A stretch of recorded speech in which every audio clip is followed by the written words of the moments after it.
Alright, so let's have our second example for Descartes' rule of sign. So given the p of x is equal to x raised to 5 minus 3x raised to 4 plus 3x raised to 3 minus 9x squared minus 4x plus 12. So we are going to determine the maximum number of positive, negative, imaginary, and the total number of roots. So since on the given p of x, the degree is 5, so therefore, the total number of roots should be equal to 5.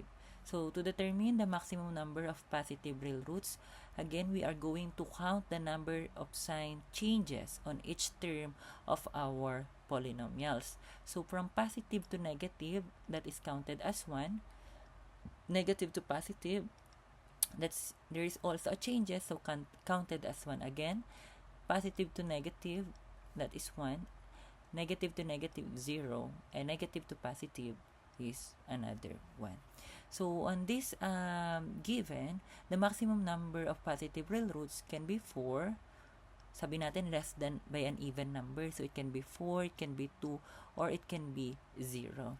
Now, to determine the maximum number of negative real roots, we are going to let x is equal to negative x, or change the variable x into negative x. So this will become negative x raised to 5 minus 3 times negative x raised to 4 plus 3 times negative x raised to 3 minus 9 times negative x raised to 2 minus 4 times negative x plus 12. May plus 12 dyan. Then let us count the number of, let us simplify first. So negative x raised to 5, negative yung base, add yung exponent, so that is negative x raised to 5. Negative x raised to 4, negative yung base, even yung exponent, so that is positive x raised to 4. But you still have negative 3 outside the parenthesis, so that is negative 3x raised to 4. Next, negative x raised to 3 is negative tapos add, so that is negative x cubed times positive 3, so that is negative 3x raised to 3. Late lang 3 dito. So, yan. So, that is negative 3x raised to 3. Negative x raised to 2 is positive x raised to 2 times negative 9 is negative 9x squared.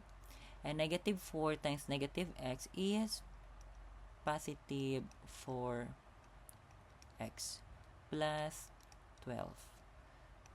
So let us now count the number of sign changes. Negative to negative, there is none. Negative to negative, there is none also. Negative to negative, and negative to positive, that is 1. Positive to positive, that is also none. There is also none. So therefore, the maximum number of negative real roots is only 1. Now, to determine the number of imaginary roots, sabi natin kung ilan yung kulang sa positive and negative, yun yung ilalagay natin dito. So, positive mo 4, negative mo 1. Ang total number of roots mo is 5. So, therefore, there is no imaginary. Kasi 5 na yun eh. Then, sa positive naman, you have 2. Sa negative, you have 1. Sa imaginary, ilan ang kulang to make it 5? So, that is 2. Then, 0 positive, 1 negative. Therefore, the number of imaginary is 4. So, there is total of 5. So, these are all the possible or the possibilities of the roots of the given equation.